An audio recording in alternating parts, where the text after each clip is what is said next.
I go for refuge and turn my light into the Buddha, the Dharma, the Sangha. By my accumulations of practice of giving and so forth, may I become a Buddha to benefit all sentient beings.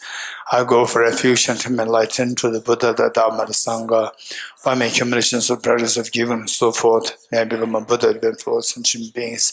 I go for refuge and turn my light into the Buddha, the Dharma, the Sangha. By my accumulations of practice of giving and so forth, may I become a Buddha to benefit all sentient beings. Sanye Juda Zoge Junam Lo Chanju Pardo Dane Yapsuch Nage Jinso Gebe Sonangi Dola Benjere Sanye Chubara Isho Sanye Juda Zoge Junam Chanju Pardo Dane Yapsuch Nage Jinso Gebe Sonangi Dola Benjere Sanye Chubara Isho Sanye Juda Zoge Junam Dane Yapsuch Nage Jinso Gebe To Yavatat Desham Chayo Niroda Evam Bhakti Mahashramana Yesvaha Om Yedharama Hetu Prabhavam Hetum Tesham Dathagato Yavatat Desham Jayo Niroda Evam Bhakti Mahashramana Yesvaha. All phenomena arise from causes. The causes are taught by the Tathagata.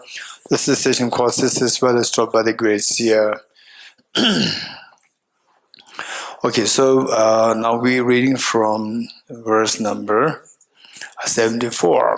So 73 is with respect to how with the experience of emptiness, compassion is bound to arise. And 74 down is how we can deliberately cultivate the universal compassion, bodhicitta. So the key factor for general bodhicitta conviction that we need to gain is that so finally the basic principle is that we all aspire happiness and we shun miseries. This is the basic principle. And the happiness that we seek is out of cherishing others. And the happiness that we seek is all what we get from cherishing others and the benefit that we get from others. Whereas the miseries that we get is all out of cherishing oneself.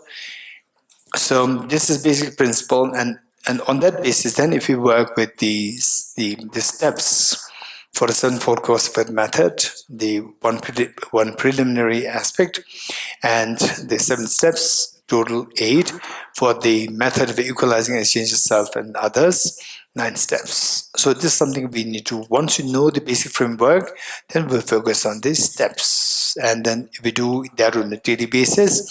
And the basic foundation is that they look at the demerits of cherishing oneself. Cherishing oneself, self-centered attitude, how it gives rise to all the miseries within us. And how it gives rise to all the miseries. And we want to renounce the miseries, and for the wise person to renounce the miseries is to renounce the root of the miseries. And the root of the miseries is self-grasping and self-centered attitude. So with this mind, on the process, you read it, and we see that it's self-explanatory. So therefore, towards those beings who have bestowed benefits upon me in the past. So many people, for example, since the time we were born. So here, for example, so why we have this retreat means that in the first place, we shall always create this space, and how we shall work the encouragement to create this beautiful space is with blessing of His holiness and His eminence Gyebje, the Rastabashe, Gyebje, Tisru Rastabashe, and so many people involved, and then we give the request, and then the BodhiLeaf made the request, and so many people involved here to help support them. And then for food, all the kitchen staff and other staff working here, the kitchen staff taking the materials from others. Things like this, we'll see that we can't possibly exist independently. So how we're dependent on others, how they've been so kind. One, and how they've been so kind in ways of being one's parents in their former lives. And for us, those who have taken with the parents, you may not have got, say, through your childhood, you may not have received love and affection from parents. The parents have been in difficult situations, beating, scolding all the time. That's a different story. It truly requires empathy, concern, and affection from others. But the rest of us who had the opportunity to receive less than love and affection from the parents, all the parents are very uneducated, they do not have any power on their own, still they make sure that you get the maximum out of the potential within the capacity of themselves. So seeing that from that angle, we see that others have been extremely kind. So the kindness means I get the benefit. Because I get the benefit, I might tend to go towards where the benefit comes from. So getting closer towards the source of benefit is known as affection, feeling close. Feeling close meaning feeling affectionate. So when you see that all the benefit that I get is from others, and then you see the mind moves very forcefully towards others. This is known as unconditional love of the bodhicitta. Okay. 74. Towards those beings who have bestowed benefits upon me in the past, such as through being my parents or friends, I shall strive to repay the kindness. So look, this is the key. When you think of the benefits that you get as parents, friends, or in whatever capacity, then naturally you feel compassionate, which we feel close. When you feel close, then the feeling of the gratitude comes. The feeling of gratitude is extremely important. Oftentimes, the children, they take for granted their parents' kindness, and the sense of gratitude is missing.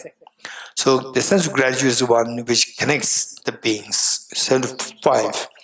To those beings who are being scorched by the fire of afflictions in existence's prison, just as I've been given them suffering in the past, it is befitting today that I give them happiness. So in the past, think of that. For example, like many of us, when you have the parents, we tend not to obey them, we tend not to listen to them, we tend to create problems with them, and then when they pass away, we regret. So now what we do is that in the past, we have created so much of pain. Now why don't we give them happiness? It is befitting today that I give them happiness. 76. Because when you feel the affection, for example, the relationship with parents and the children, usually there's a deep connection with the parents and children. But the thing is that as the child grows like age 16, 17, 18, then we tend to take for granted the parents' love and affection. And this is so painful on the part of the parents. So whereas if you contemplate on the affection of the parents, I remember it was 2000, I didn't mention this here, but most of you are not here. It was during one of the evening classes. I was teaching the Emory University students from USA, and it was they were at not exchange program. It was study abroad program. The American university students, Emory University students from America, they came to India in Dharamsala to take a philosophy course, and I was asked to teach the philosophy for one semester.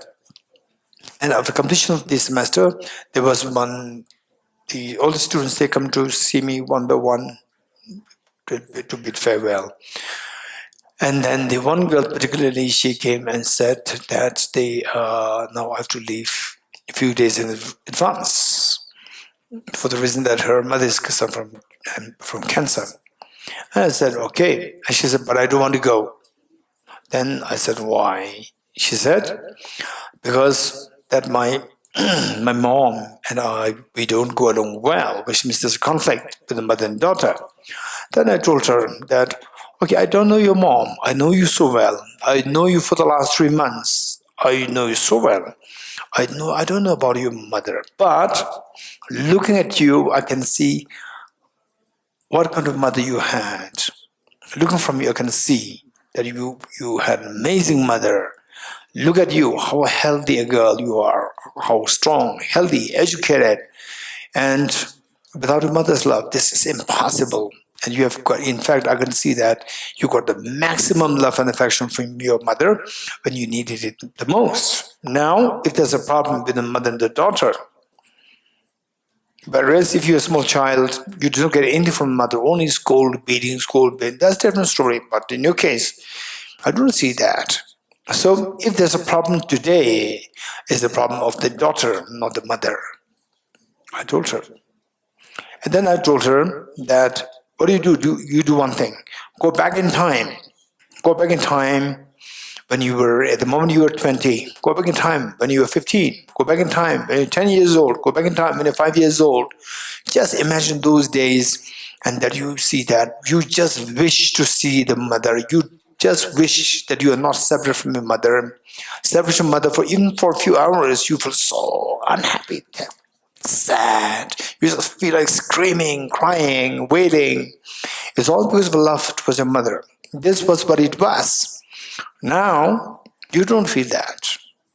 So this is very sad. Your mother did the best when you needed her care and attention.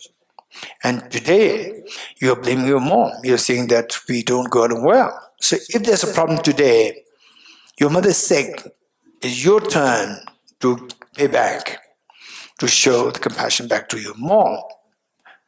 And then she started crying. And she said, yes, I understand it is my problem, it's my mistake. But my mother will not accept me. I said, don't worry, if you are changed, that's perfect. If you are changed, everything will fall in place. If you are changed, in which case you don't have to go in advance. What do? You send an email to your mom. In your email, don't write anything about the conflict. You just say that I have received the maximum love and affection when I was small, when I was vulnerable, when I needed the most from you, gave me them. You did not neglect to give me the maximum from your side. That whatever I required, I got from you. And I truly, truly value your compassion, your kindness, your affection. Just write this. And she later told me that it took her 3 days to write one email. Then after 3 days, she came to me with so much joy. So when she was saying this, that yes, I understand, it's my mistake. She was crying, literally crying, realizing that it was a mistake. She was literally crying. I was so happy. You crying means that you acknowledge your mistake. You could feel your mother's love. And she said, yes. After 3 days, she came very differently. She came with so much joy. She said, now my mom already, she got a reply. Instantly she got a reply from my mother email saying that she said that my mother already accepted me. Just imagine. But then she did not want to go. Now the mind has changed.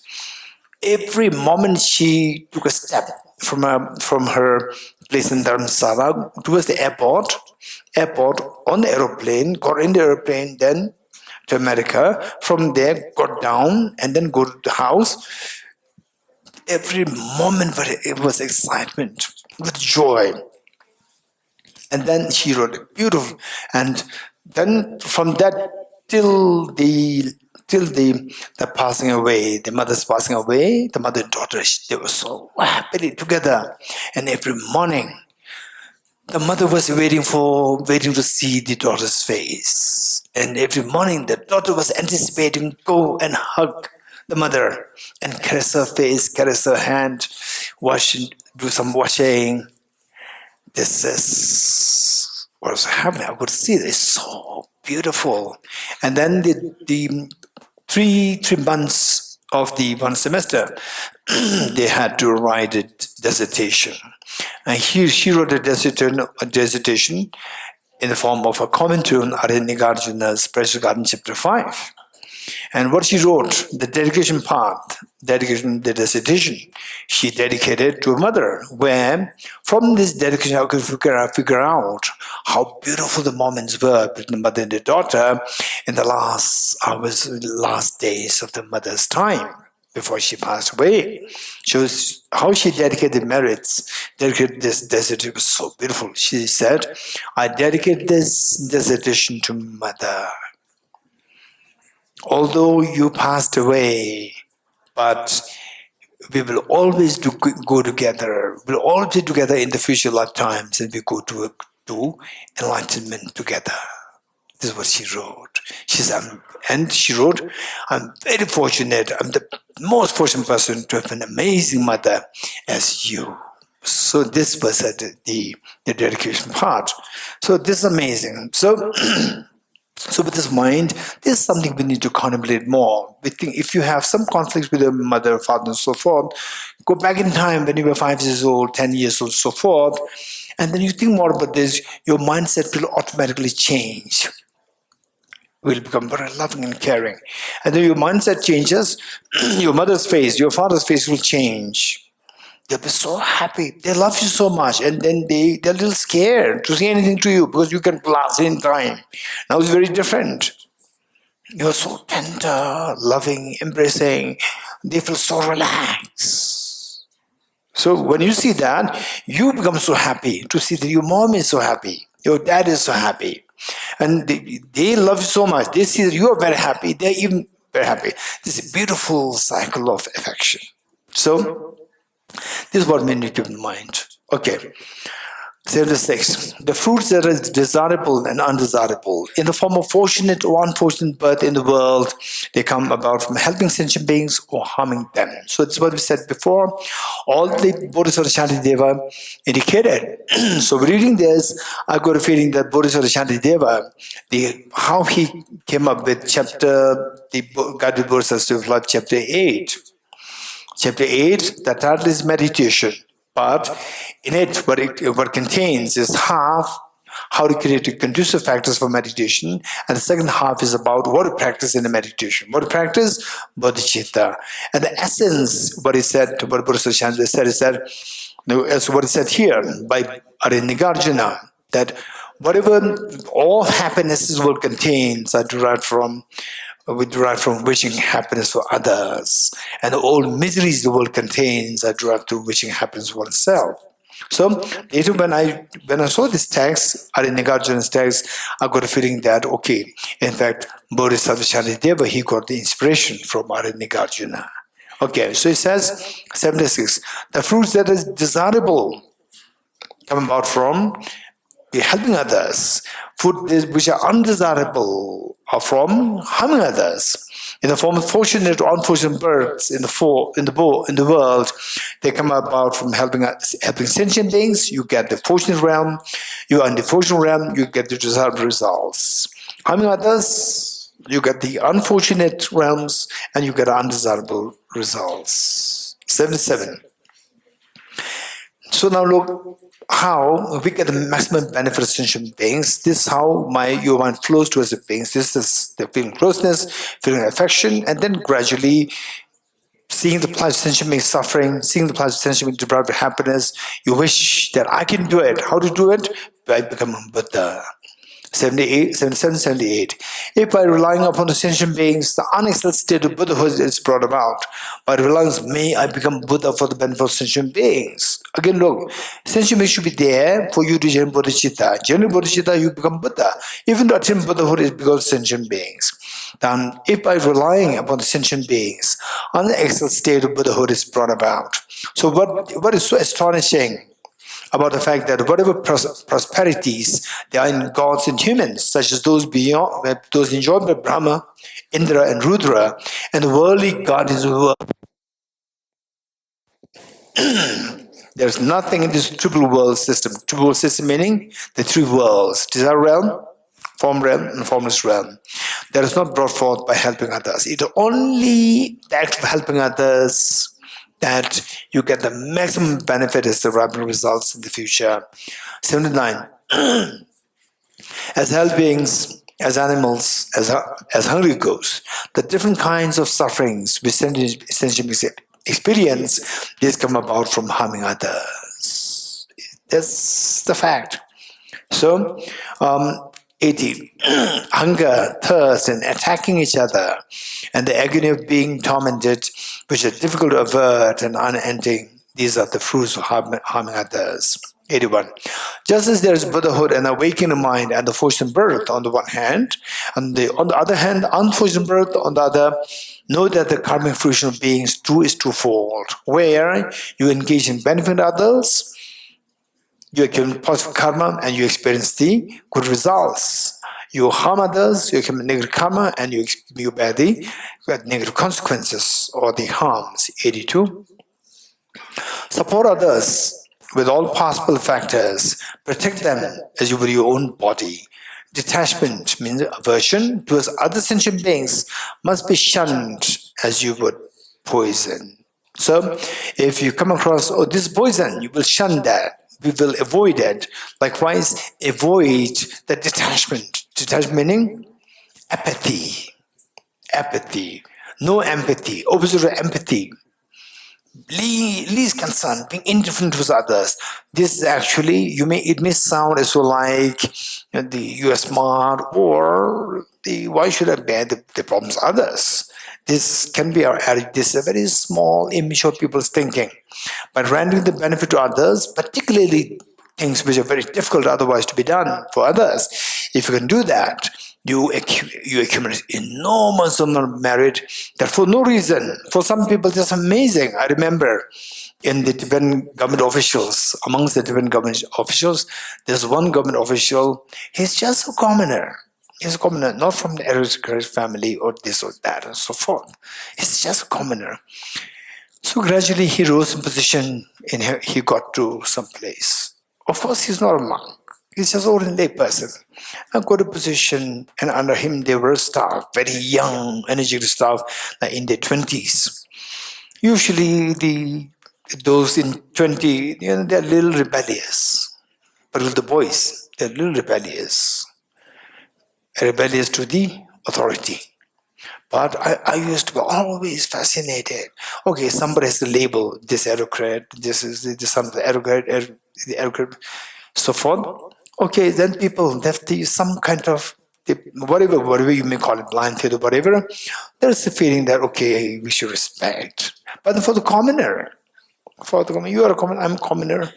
So when somebody rose to, people just to fulfill maintain their position. So they listen, otherwise they respect him. But then this gentleman, everybody who was under him, they respect him so much. He was a commoner, and I used to be so fascinated. How come that what kind of charisma is that? That others, they respect him, not because that he's very scary. No, he's not at all scary, but he's not at all short-tempered person. He's very gentle, kind, but others listen to him. But the juniors, they would treat him so like the ministers, they were treating a king. And how about peace? I used to be so fascinated. So later we see that these are the results of your having respected your parents, respected learning people, respected the communities and so forth in the past. The result is that you, for no reason, people come to respect you. This automatically, everything, all conducive things fall in place for you. Okay. So, detachment, meaning, say, no feeling of sensitivity, no feeling of affection towards others. This is something to be shunned. Try your best in life, whosoever it is, try to see how much you can render your help, support, in whatever capacity. For example, like here, Dr. Murubla is here. Dr. Murubla, in his own capacity, he can help many people. As a doctor, as the chief of the government hospital. So he has his own capacity, which other people cannot do. He can do.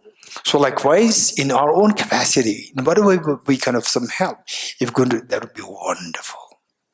Okay, 83. Now what's the problem with the apathy? What's the problem with being indifferent? What's the problem? Detachment. Because of their detachment, did the disciples referring to anyone? Shravakas, very good. Particularly Shravakas, because they say the Buddha, the 2,500 years ago, where the Buddha was, mainly the monks and people who surround the Buddha, around, for example, like Mughaliana, Shariputra, Mahakashyap, Ananda, all these were what they are really, we never know. The real story we never know. In fact, the Buddha made a prophecy that there are many of them very high level bodhisattvas coming in the facade of Shravakas and Pratik Buddhas. But in the eyes of the ordinary people, the Shravakas and Pratik Buddhas. So disciples referring to the Pratik Buddhas, particularly Shravakas, who used to be around the Buddha, Buddhas. Why the Pratik Buddhas? They are not referred as disciples, because the Pratik Buddhas, they don't go around the Buddhas. Pratik Buddha, so they stay on their own. They prefer to be on their own. They don't want to be with the Buddhas. They receive teachings from the Buddha and then they leave. Then they stay on their own. Okay. Now, why the disciples, the Shravakas, why did not attain Buddhahood? Because of this problem, because of detachment to sentient beings. Because they're so afraid of their own samsara that they dare not think about other sentient beings. They all want to be free from samsara. Okay, because of their detachment, and did the disciples not attain lesser awakening meaning not full awakening. By never abandoning the sentient beings, the fully awakened Buddhas attained awakening. Anybody to whom sentient beings, they come as a priority. These are the ones who will become enlightened. 84. Thus, when one considers the occurrence of the fruits of beneficial and non-beneficial deeds, what are the fruits of the beneficial deeds, beneficial virtuous activities, benefiting others, and what are the fruits of their negative karmas?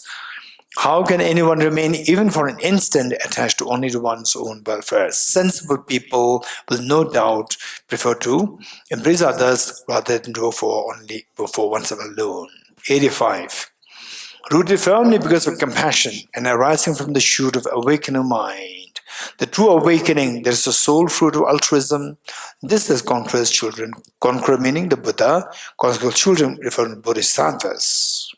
Because bodhisattvas, like a child, the prince, become the king, these bodhisattvas will become the conquerors, become the Buddhas.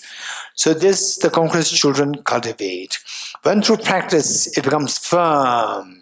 Bodhicitta, you practice it, and at times it may seem very technical, very mechanical. And in fact, when we conduct such retreats, particularly in Bodhicitta, people start practicing. And then later on, those who are very consistently practicing this, later on they report to me that, yes, at times it can be very demoralizing because it becomes, we spend 20 minutes, 30 minutes a day, and then it turns out to be too mechanical. The steps follow, but no experience is coming. It's bound to happen. But then, so there, we need to read more materials. We need to read the biographies of the great teachers. We need to study these texts which gives the reasons to explain the need for the bodhicitta, how to cultivate and so forth. Then these will help us reinforce our experience of the bodhicitta. And then gradually, so initially, if I'm to draw the graph, it is like, say, initial experience is like a shooting star, like this. And then at a certain point, it will dip. At a certain point, it will just collapse. And then it may even go down. It may dip down, down. And gradually, with consistent practice, again, it will rise. But that time, it's not going to be shooting star. It's very, very flat, slow rise. But it's very stable. The first one, shooting star, is not stable. It can collapse very quickly. But when it goes to the second phase, where it starts to rise his experience become deeper, deeper. Then it's become very stable. Okay, so is that 86?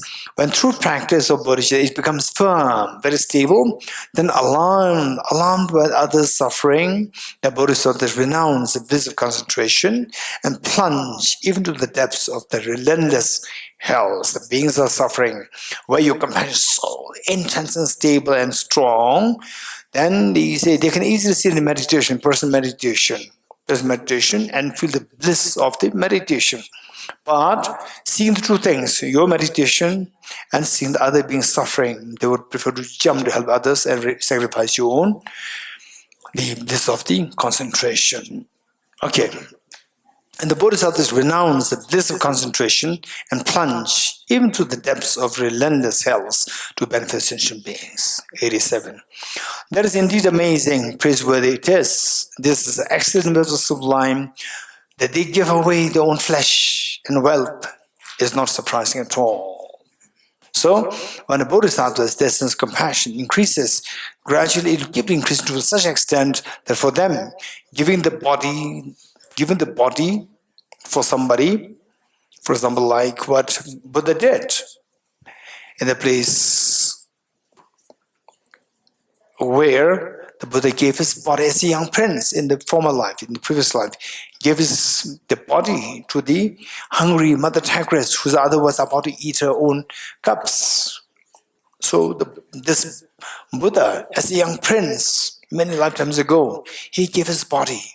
So first, what he did, he saw that the mother tiger was about to eat her cubs. Mother tiger was so skinny and hungry, and she was on the verge to eat the cubs. And this young prince, seeing this, he was so moved into compassion. And then to protect these small cubs, to protect the mother tiger, what he did was that first he lied down, and because that was a part of the compassion. Even the mother tiger, of course, having to choose between her own cubs and the Asian person. Of course, the Asian person will go for that. So happy to save her child and eat somewhere else. But then seeing this young prince who was just lying down in front of the tigress, she dare not eat because she could feel the power of the compassion of this. She couldn't eat. She cannot pounce. So this young prince becomes helpless. What do you do now? So what he did, he went again quickly, got some, the plants, broke some stems of the plant, and he started to injure himself so blood comes out. And then with the blood, the tiger started to eat. So he gave us, and there's such a joy there. And then someone may think that, oh, this is too much, I cannot do that. But following the Bodhisattva path, 5 paths, Gate, Paragate, Parasamgate, Bodhiswaha. So if you have a correct information, Hejimala,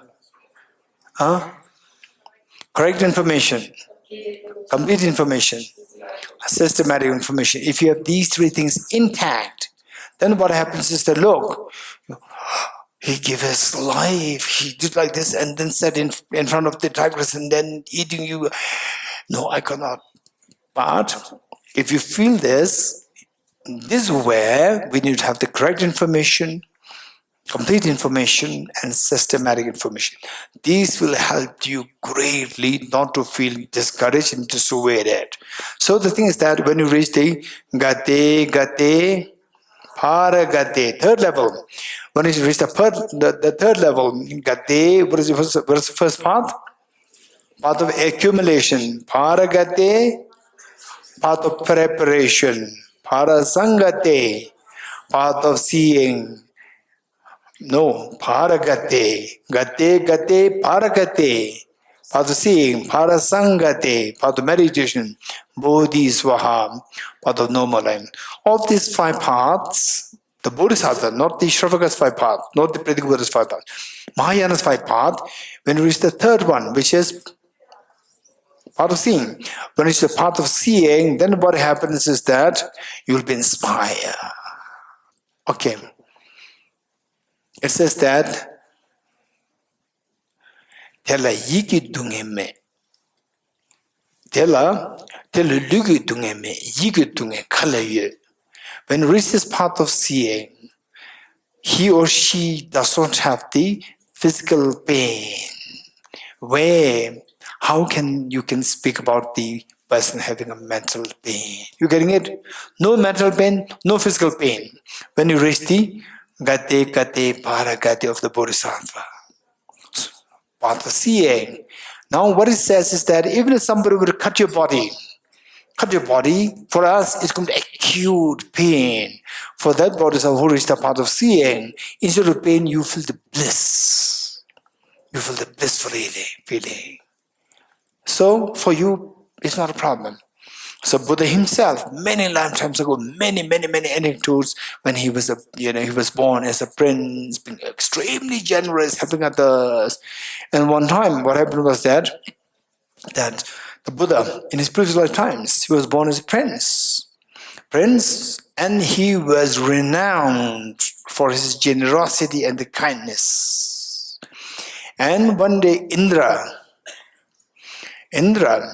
he wanted to test the power of his kindness, power of his compassion. So Indra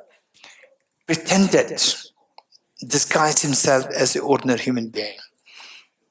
And every morning, people were in queue, waiting to get the gifts or presents from the prince. So all the poor people, they are in queue. And Indra also disguised as a human being, he was also in the queue. And finally, it was the time of the turn of the Indra. And this prince asked, "Sir, what do you want?" And he said that, "I want your eyes. I want your eyes." And the prince said that, "Okay." So he called the ministers. And the ministers, "No, Your Highness, you cannot do that. You cannot remove your eyes." He said, "No." I said, "Yes, I cannot change my mind.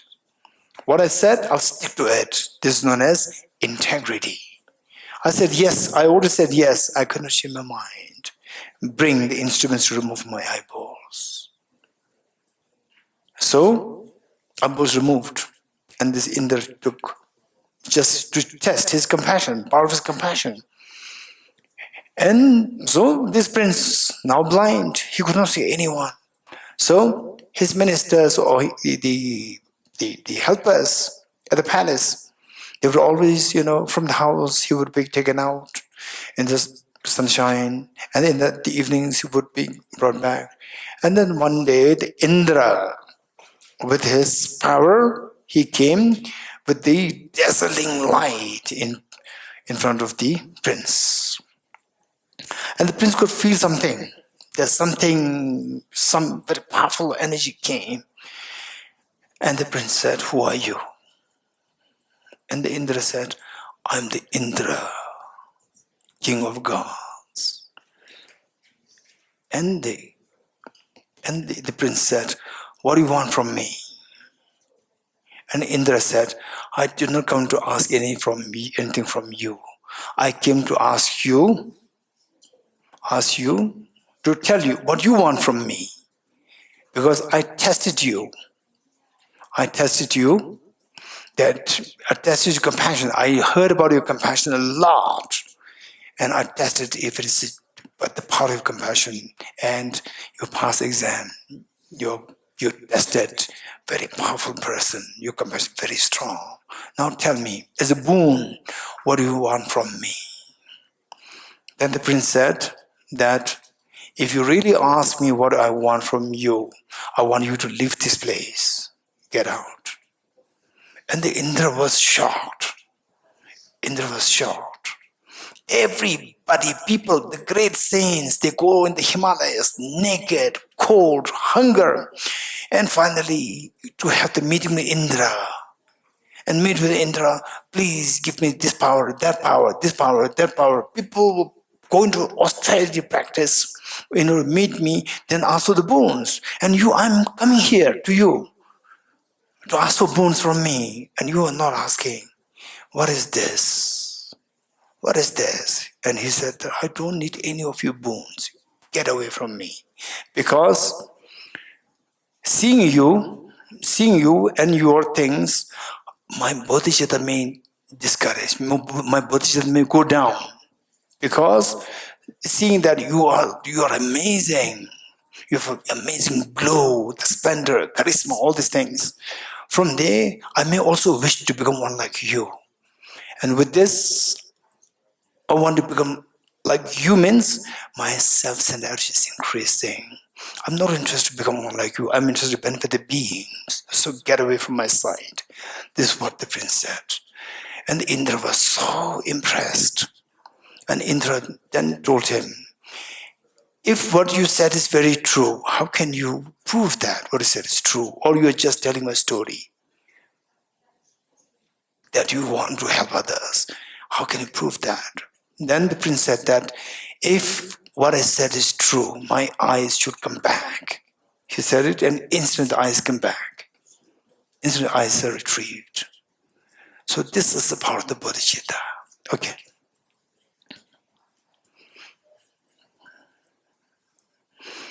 Okay, 86. So the bodhisattvas, they are so ready to go through any kind of difficulties, no matter what, for the benefit of sentient beings. 86. When through practice it becomes firm, then alarmed by others' suffering, the bodhisattvas renounce the bliss of concentration for themselves and ready to plunge even to the depths of the relentless hells. This is indeed amazing.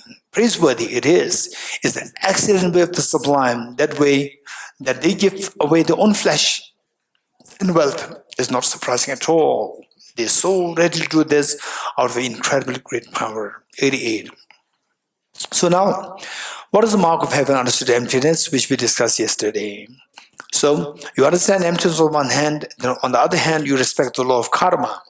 If these two go in hand or as compatibly, this is a mark of you having understood emptiness. It says, those who understand this emptiness of phenomena, you're also conformed to the law of karma and its results. That is more amazing than amazing. That is more wondrous than wondrous. 89. Those who wish to save sentient beings, the bodhisattvas, even if they are reborn in the mayas of existence, meaning in samsara, the deepest of samsara, they are not sullied by the stains of its events, of these samsaric events, just like the petals of a lotus born in a lake. Petal, the lotus born in the very muddy pond, but the lotus per se, the flower, is totally freed of the muds. In fact, I personally in my life, I've seen few people like that. Amazing, extremely compassionate, profoundly compassionate. Compassion, there are two kinds. Intense compassion and profound compassion. Because intense doesn't mean it's profound. And profound may not be intense. What is intense compassion? What is profound compassion? For example, let's say you see a small child. Who is so sick, hungry, suffering hunger. Then you feel like crying. This intense compassion. And then you as a little boy, little girl, say to mom, please adopt this child. And the mom adopts, your dad adopts the child. And the child happens to be extremely intelligent. And then going to school, the child starts to overshine you. And the whole school is talking about your adopted brother or sister. Nobody's talking about you. And then after the school graduation, your adopted brother or sister is going to go to Oxford University. And you're going to go to local college, right? And then your parents so happy, excited to spend so much money after your adopted brother or sister sent to Cambridge, Oxford, and you little money in the local place, and then you sort of feel jealous, which means your earlier compassion was not deep, it was shallow. It is intense, but not profound. Whereas, say for example, this poor person, we need to pull in something and help the person, $10 each, that's very easy. $100 is okay. $10,000, no way. No, $1,000, no way. 10,000, are you crazy? Okay, so this is where our compassion is not profound. It can be intense, may not be profound. Okay. 19. No bodhisattvas such as Samadhivatara have burned the wood of afflictions. Okay, afflictive obscurations. Afflictions, they're already removed, burned. Burned by the wisdom fire of emptiness. They still remain moistened by compassion. They don't compromise with the compassion. So if you remember that the verse which we read from Saint Saraha every morning, so we see that compassion and wisdom, these two things where the burning, your afflictions are burned, but with wisdom, afflictions burned, of mental disturbance stops.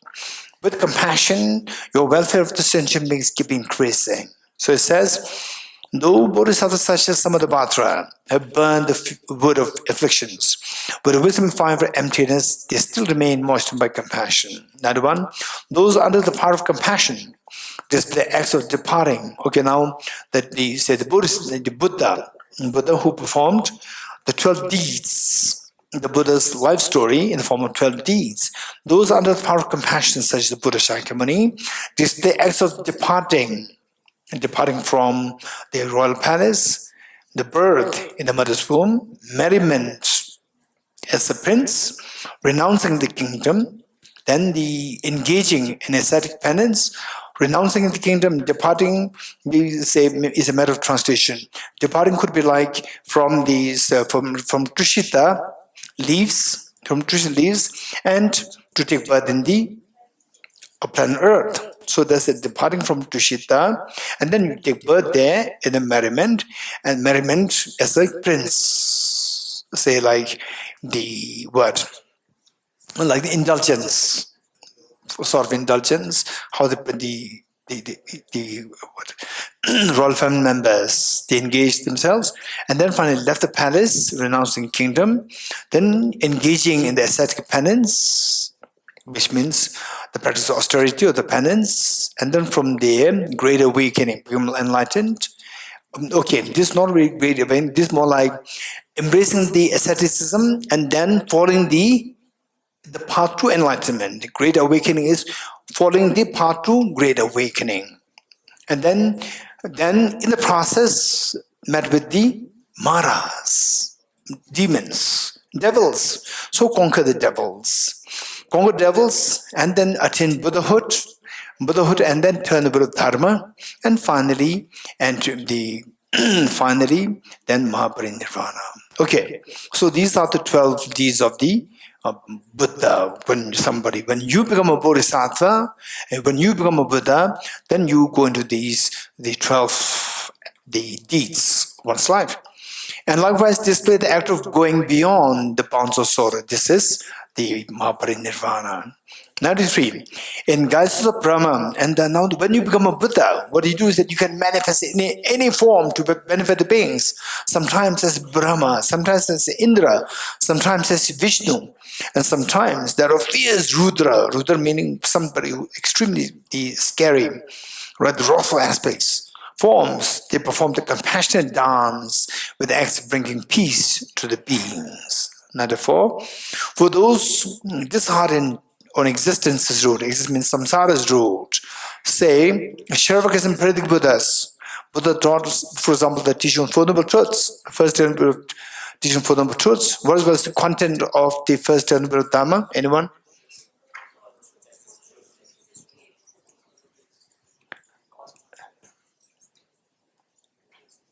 Content of Four Noble Truths? No, the first Noble Dharma? Yes. Contents. 4 благородные истины и истинное существование 4 благородных истин. Yes, we can hear. Yeah, okay, yes. Four Noble Truths and Once more. Four Noble Truths. Yes. 4 благородные истины и истинное существование 4 благородных истин. And true existence of this Four Noble Truths. Wonderful. So the Buddha taught that Four Noble Truths exist truly. More to the people who are more inclined towards personal liberation. For them, the Buddha taught the Four Noble Truths exist truly. So that teaching is actually not the real teaching, or not the ultimate teaching, not the definitive teaching. This is known as the interpretable teachings. All the teachings of Buddha can be classified into two. One is definitive teachings, ngedun, ngedun, and the interpretable teachings, Tangdun Guddo. Tangdun means interpret, reinterpret. Whereas the definitive means teachings whose contents are definite, which cannot be changed or which cannot be interpreted, which does not require interpretation. So, for those people who seek personal liberation, actually personal liberation is not really your nature. Your true nature is full Buddhahood. Why don't you go for the full Buddhahood? But whereas some people, they are so scared of for those disheartened on existence's road. So better translation would be disheartened on samsaric road. Samsaric road. Samsara, who is so scared of samsara, they cannot think of beyond samsara, beyond nirvana. They only think of nirvana and nirvana and nirvana. So for them, for the respite, for them to get temporary respite, the two wisdoms that lead to great vehicle have been taught. The two wisdoms, meaning, for example, like the other teachings, like teaching on the emptiness of autonomous essential reality, that teaching on the emptiness of external reality. So for such teachings, teaching on these two truths, two wisdoms, two truths, but on the grosser level. Grosser level, these are taught in order to benefit these beings who require a little bit of respite, but this is not the ultimate teaching. Ultimate teaching is on teaching on the emptiness of objective reality. To the great vehicle have been taught, they are however not ultimate. These teachings are not ultimate. Ultimate teaching is the wisdom of teaching on the wisdom of emptiness. 95. As long as not exhorted by the Buddhas, so long the disciples will remain in a bodily state of wisdom, in a swoon and intoxicated by absorption. Okay, so what happens? Those who seek personal liberation, when they feel this is very dangerous. Yeah, I remember that if we don't have the practice of bodhicitta, this is a danger. Your practice can turn out extremely selfish sometimes. So here it says, as long as not exhorted by the Buddhas, so long the disciples will remain in a bodily state of wisdom, in a swoon. What is swoon? Anyone? What is swoon?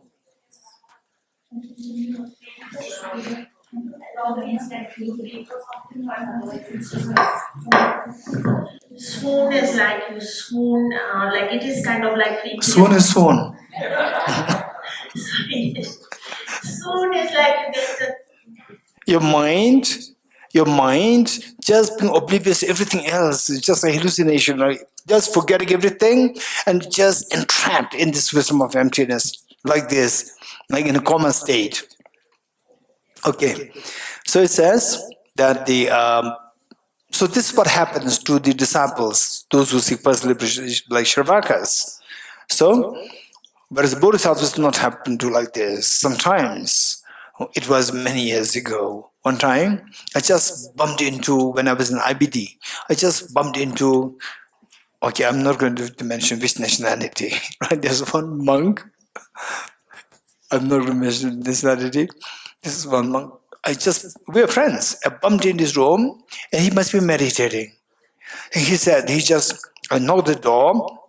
Of course, no email, in those days, so what? The mobile's unheard of. So we just say in the villages, what is a mobile? What is a mobile? Hey, right? And the other villagers said, yes, right? Okay, so this is a telephone in the olden times. Chimala, yes? You have no idea. Young people, they have no idea. Okay, so then I knocked the door and opened the door. He said, don't you know that I'm meditating? Let us not be like that. Okay, this is the meaning of, as long as not exalted by the Buddha, so long as the disciples remain in embodied state of wisdom, in a swoon, forgetting about sentient beings, intoxicated by the absorption, meditative absorption. 96. Okay, done. Yes, 96. When exalted, when the Buddha give a counsel, or when the Buddha advise counsel, hey, don't remain like this. Say the disciples, Shravakas, then deep meditation, just intoxicated in the wisdom of emptiness, where your attention all dissolve, just in the ecstasy of this bliss, this day. And they have a confidence that no force can disturb their meditation. No force. Even if somebody were to pick him up and throw off the cliff, you cannot disturb his meditation. Then there's only one factor which can arouse them from the meditation, or in other words, disturb them. That is the power of the Buddha.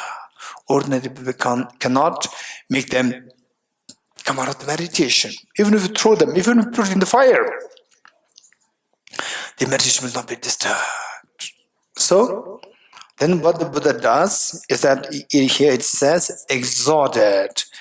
Say the Shervaka is meditating and the Buddha snaps like this. Buddha snaps. Buddha snaps and they arise from the meditation. Then they're wondering, what is that power which makes me come out of the meditation? He checks. Because he knows that nobody can disturb his meditation. But today there's some power which wakes him up from this meditation. He checks and he saw the Buddha. He or she sees the Buddha. Then the Buddha will say that although you have crossed the ocean of samsara, but you have not crossed all the limitations. You have not attained perfection. If you want to attain perfection, look at me. And if you want to look at me and follow the Mahayana path. This is how the Buddha guides this. And then they look at the Buddha, yes. So earlier, they were scared of samsara. Now they're not scared of samsara because they already abandoned samsara. Now the next phase, they look at the Buddha, I'm inspired. You're very different from me. You were very different. There's a perfection in you. I don't have perfection. I want to be like you. Follow the Bodhisattva path. So then they follow the Bodhisattva path. Okay. 96. When exalted, then in diverse forms, they will become attached to others' welfare. Then they engage in the Bodhisattva's path to be attached to a attachment, to be interested in others' welfare. If they gather stores of merit and wisdom, if these beings who follow the Bodhisattva path, if they gather stores of merit and wisdom, they will attain the Buddha's full awakening. 97. Because the propensities of two obscurations exist.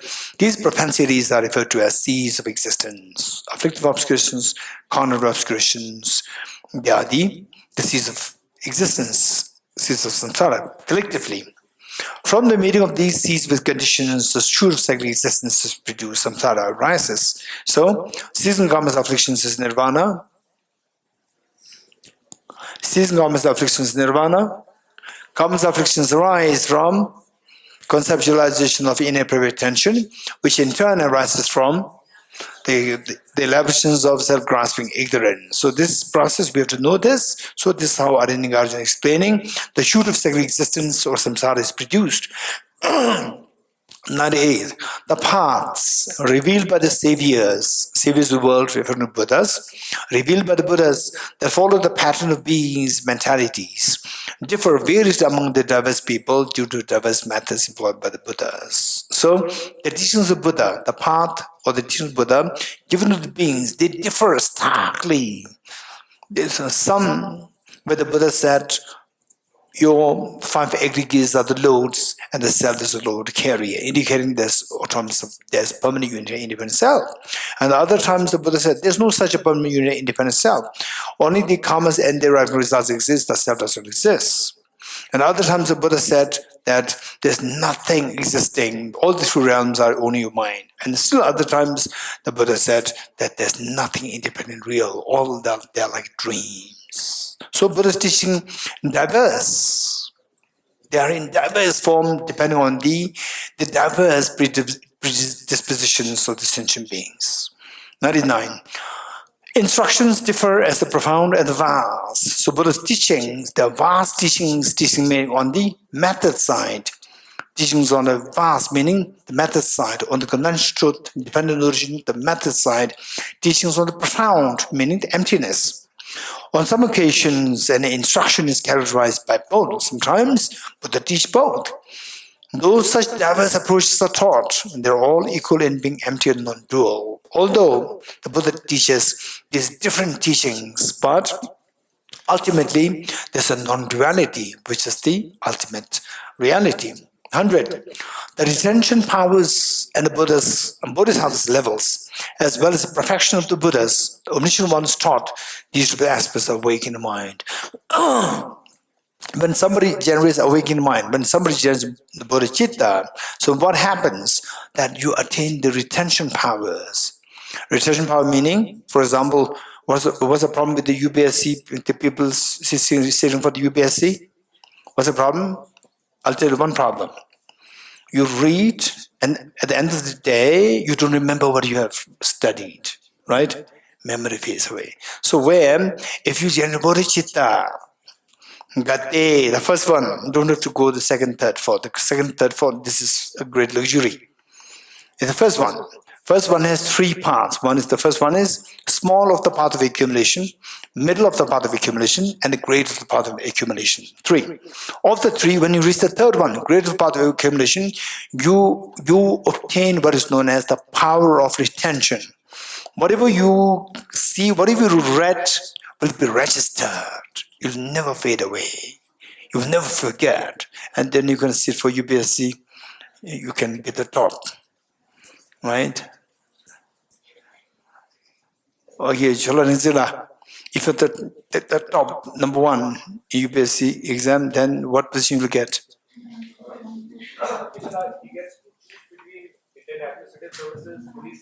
Okay, Mike. If you're the top, first. Geshe, normally people believe that the topper gets the IS. It's not so. The topper gets to choose. He gets to choose the foreign services, police services, or the IS. Generally, it's seen that people choose the Indian administrative services, almost 90% of them. But there have been cases where the All India topper has chosen Indian police services or the Indian foreign services. Okay, thank you. So, and then General Bodhicitta. Hey, who are these people who are sitting for the UPSC examinations? Sitting for UPSC, one. Only one. I know that there are 2-3 people. Okay. So they left to prepare for the exam. Instead of going there, General Bodhicitta, and reach the third level of the pathway accumulation. Just read it overnight. You get everything registered. Sit for the exam. You can choose any of these, right? Foreign service, whatever you like. Okay, so this is not a joke, this is reality. General Bodhicitta, everything solved. Okay. Retention powers of the Bodhisattva, or retention powers, and the Bodhisattva levels, Bodhisattva grounds, as well as the perfection of the Buddhas, all these, and the omniscient ones taught these to be the aspects. These are the results of the awakening mind. 101. Those who fulfill others' welfare, meaning the Bodhisattvas, welfare in this way, constantly through the body, speech, and mind, who advocate the dialectic of emptiness. There's no dispute at all of being nihilistic. So these beings, when there is emptiness, they never fall into extremes of nihilism. Next, neither in cyclic existence nor in nirvana do the great beings arise. These bodhisattvas, they will not remain in cyclic existence. There's one extreme of where you suffer so much. So sometimes people have a very naive understanding of Buddhism. They say that, oh, but the bodhisattvas but they are greater than the Buddhas. Because the Bodhisattvas, they deliberately come to samsara to help the beings. Where the Buddhas, they leave the samsara. This is true naivety. You getting it? This is totally incorrect information. So, the thing is, it says that particularly, say, to help others very effectively, you should be free from suffering yourself. You're getting it? To effectively help others, you should be freed from suffering. If you still have the suffering, you cannot help others effectively. So what do? You have to get away from samsara, number one. You have to get away from samsara. Samsara is where you have the problem. So stay away from samsara. Doesn't mean that you leave samsara. You getting it? And all suffering beings are suffering. The thing is that samsara, oftentimes there's mentioned that samsara and nirvana are like the same object seen in two different ways. So oftentimes you see that samsara and nirvana are the same. But don't say that samsara and nirvana is same. This is the naivety again. So in what way these two are seen as same is because, let me give an example. Say that we go to Stock Mountain. Stock Mountain, the snow is white and it's so spick and span clean white, so pure. So let's say that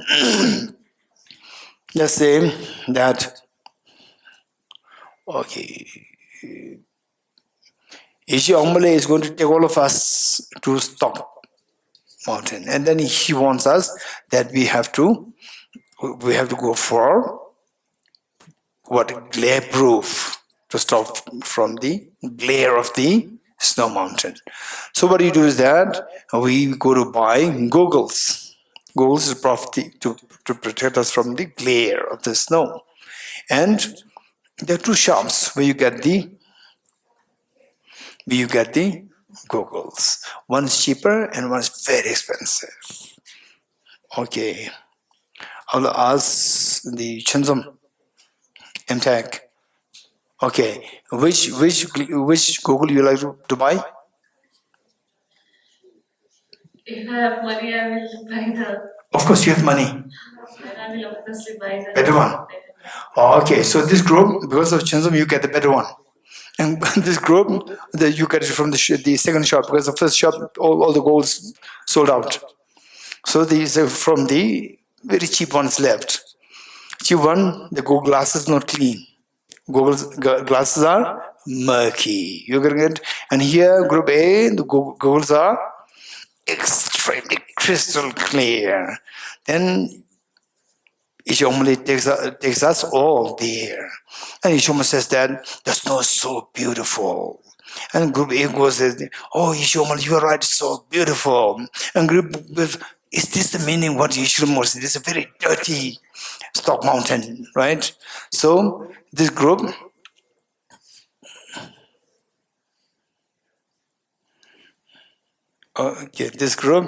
let's say that, so here Anka says that we will start a project, Stock Mountain, what do you call it? Clean Stock Mountain project, right? Because it's very dirty. Okay. Group A is so clean. Group B is so dirty. You getting it? Are you seeing the same mountain or different mountain?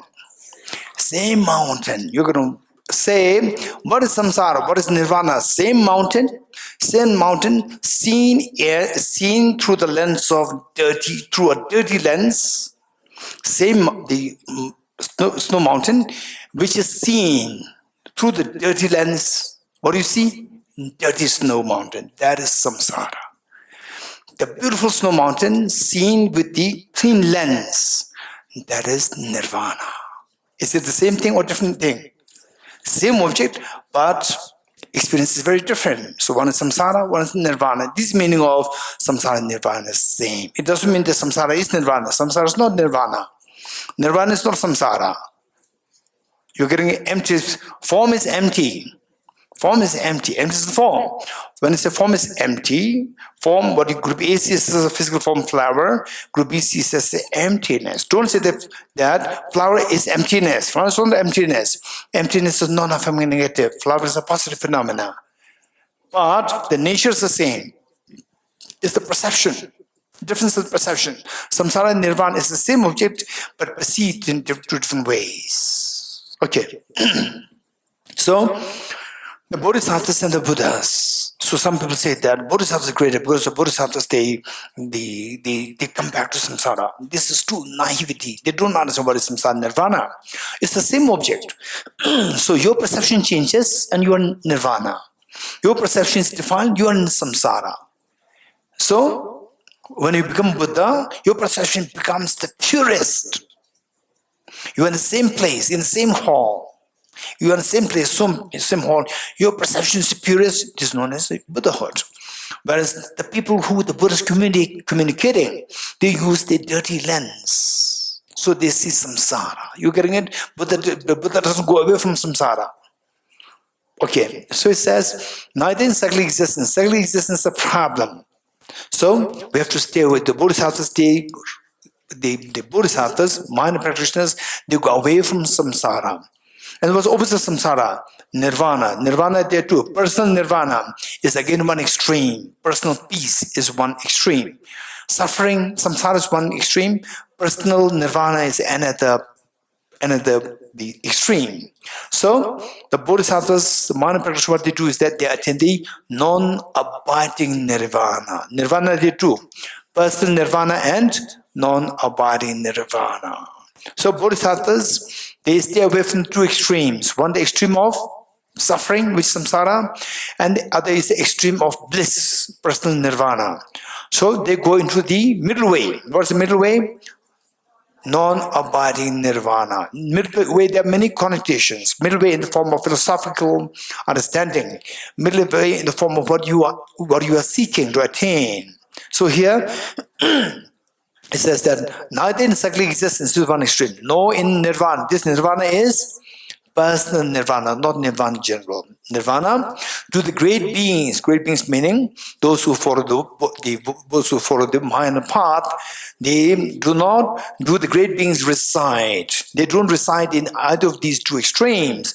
What they do, therefore the Buddha's taught here the non-abiding nirvana. Nirvana where you don't abide in the two extremes. Extreme of abiding in the nirvana, which is freed from the two extremes. For two extremes in this context, nirvana samsara and so the extreme of samsara and extreme of personal nirvana. Very good.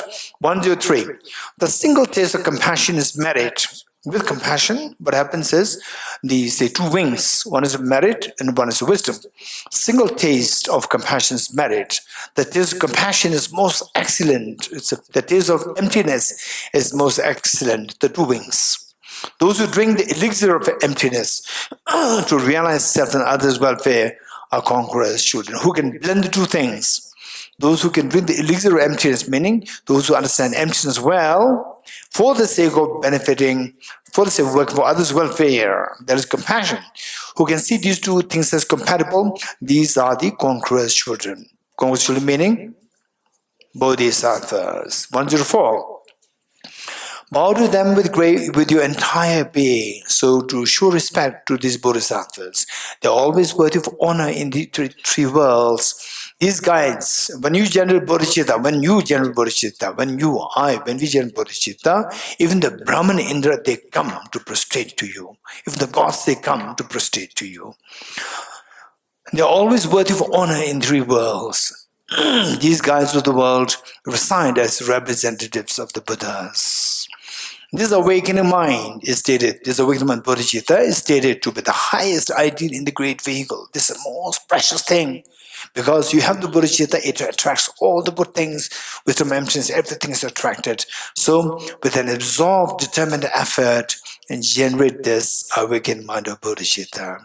106. To accomplish self and others' welfare, no other means exists in the world. This is the most beautiful thing which makes your welfare accomplished, welfare of others also accomplished. Apart from the awakened mind, today the Buddha saw no other means. The merit that is obtained from mere generation of the awakened mind, bodhicitta, which we do in the mornings, if it were to assume a form, if this bodhicitta, the merit that you get, if it is a form, it will fill more than the expanse of the whole space. 108. A person who for an instant meditates on the awakened mind of bodhicitta, heap of merit obtained from this, not even the conquerors, not even the Buddhas can measure, is so enormous. 109. A precious mind that is free of afflictions. In fact, I remember having recently read somewhere that there was one great teacher from Mongolian teacher, a brilliant scholar, a genius, Tendal Haramba. And he happened to, when he was, I think in Mongolia, he happened to meet with one great teacher, Longchen Ramcham. What is that? Oh, I forgot the teacher's name. So, one great teacher, Longde Lama Rinpoche. And both the brilliant teachers. So one was junior. The junior one informed this to the senior that, sir, I'll make a promise in front of you. I'll make a commitment in front of you that till I die, I will continue to recite, very important texts. He mentioned many texts. This I will recite every day. And this teacher said that, better than reciting all these texts for like every day, you do one thing. You recite chapter 1 of Guide to the Bodhisattva's of Life, chapter 1. You recite this chapter every day. Because this chapter will constantly invoke bodhicitta within you. What invokes bodhicitta, where the bodhicitta is invoked, bodhicitta will attract everything else. This is like the master key. This is like what is known as panacea. The panacea to heal everything, to get everything conducive. It'll just attract everything conducive. Just go for this. And this is what the teacher said. So it says that a person who for 108, a person who for an instant meditates on the awakened mind, the heap of merit obtained from this, not even the conquerors can measure. A precious mind that is free of afflictions. This is the most unique and excellent jewel. What is jewel? Jewel is to support you, to fulfill your wishes. If you have bodhicitta, it will make every wish of yours fulfilled. This is the most unique and excellent jewel. It can be neither harmed nor stolen by such robbers as the mark of afflictions. 110. Just as aspirations of the Buddhas and the Bodhisattvas are unswerving meaning very steady, not changing, not become weaker, it's become very strong, remain very strong. Particularly when we make promises, each one of us, when we make promise to do something good, to help somebody, never compromise. When you make promise to help somebody, never compromise.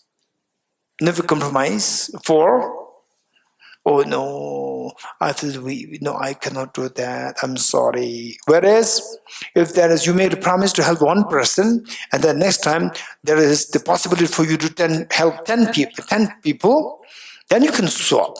Then you can change. That is not an issue. Otherwise, you promise to help, 10 people, and then you see another one, or you feel, no, I cannot do that, and then you just give up. This is where our mind becomes weak. Okay. 110. Just as aspirations of the Buddhas and the Bodhisattvas are unswerving, very steady, they will not waver, they will not change to a weaker standpoint. Likewise, those who immerse themselves in bodhicitta must hold firm their thought of the bodhicitta. May I become Buddha for the benefit of sentient beings. 111. Even with wonder you should strive, explained here in the preceding lines. Thereafter, you will yourself realize some of the Buddha's great enlightened deeds. So just think about what the great bodhisattvas, they've been contemplating, how they've been thinking of benefit of others. Look at his holiness. Anything that he does is just for the sentient beings. Okay.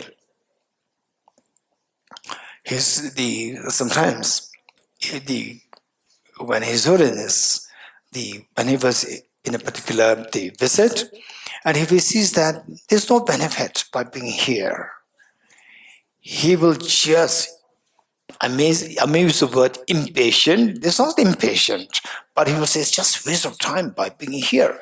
Even for 10 minutes he can leave, he will leave. Where is the benefit? Where is the benefit? Even if the flight, His Holiness, the entourage has to catch a flight, he'll keep speaking. Where the benefit is felt, he'll give very leisurely, as well, there's no flight. Then the attendants have to come. Your Holiness, now the flight is waiting, right? He says, yes, I know. Continues. It's His Holiness, the flight will wait for him. Yeah. So this is the Bodhisattva's ideals. Where there's no benefit, they will not waste time. Better leave. Where there's a benefit, they will just spend time, no matter. Okay. 111 dedication. Now finally the dedication by Arinigarjuna. By praising the awakened mind, by praising Bodhicitta, hailed by the excellent conquerors, the excellent Buddhas, the incomparable merits I've obtained today from this act. So therefore, just see, Arinigarjuna, even just mentioning about Bodhicitta, teaching about emptiness, Arinigarjuna indicated that I've obtained enormous amount of merit out of this. So taking aspiration Bodhisattva every morning, if you can do that, this is amazing. You accumulate so much of merit every day. The incomparable merits I've obtained today from this act. Through this, may all sentient beings submerged in the waves of ocean of existence, ocean of samsara, travel on the path trodden by the leaders of the bipeds. The leader of the bipeds meaning the Buddhas. Bipeds means the human beings. The leader meaning the head of the best of the human beings, that is the Buddhas. Okay, so this text composed by Arinigarjuna is a commentary on a verse from chapter 2 of the root verse of Shri Guya Samaja Tantra. It was translated and edited by the Indian abbot Gunakara and the translator Ravshi Shenye, and was later revised by the Indian abbot Kanagavarma and the Tibetan translator Pasavnyamatra. And so this English translation, translated from Tibetan English by Dr. Twitin Jimpa. Okay, so as a gesture of the tradition, we read it.